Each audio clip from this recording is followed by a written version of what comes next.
আজকে আমি তোমাদেরকে এই ফলটি মাখার ভিডিও তোমাদের সাথে শেয়ার করব। আচ্ছা, তোমরা কি এই ফলটাকে চেনো বা খেয়েছো কোনো দিন? যদি খেয়ে থাকো বা এই ফলটির নাম জেনে থাকো তাহলে অবশ্যই আমাকে একটি কমেন্ট করে জানিও। এখানে আমি 4টে ফল নিয়েছি, তো 4টে ফল আমরা ভালোভাবে ধুয়ে পরিষ্কার করে নেব। ফলটি কিভাবে ছাড়াতে হয় আমি তোমাদেরকে দুরকমভাবে দেখাবো, আর এই ফলটির কোন অংশটি খেতে হয় সেটাও তোমাদেরকে দেখাবো। তো দেখো, আমি ভেঙে নিয়েছি, দেখতে বেশ কাঁঠালের মতন, খুবই সুন্দর। তো এই কোয়াগুলো আমরা বের করে নেব। এই অংশটিই খেতে হয় এই ফলের। ঠিক এইভাবেই তোমরা বের করে নেবে কোয়াগুলো। তো প্রথমে একরকমভাবে তো দেখিয়েছি, তো দ্বিতীয়ভাবে তোমাদেরকে দেখাচ্ছি। তোমরা এইভাবে ছাড়িয়ে নিতে পারো। এইভাবে ছাড়ালে এই ফলের অনেকটা অংশই পাওয়া যায়। দেখো, এইভাবে তোমরা কোয়াগুলো বের করে নিতে পারবে।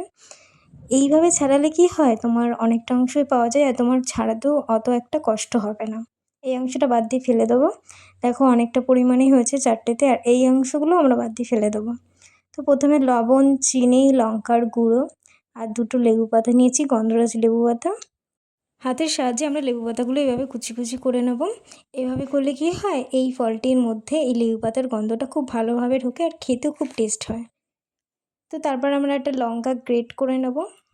তারপরে মেখে নিলেই রেডি আমাদের ডেউ ফল মাখা বা ডেউয়া ফল মাখা। তো এই ফলটা খুব একটা দেখা যায় না, আর পাওয়া গেলেও জুন মাসেই পাওয়া যায়। দেখতে কেমন লাগছে অবশ্যই কমেন্ট করে জানিও, আর খেতে খুব টেস্ট হয়।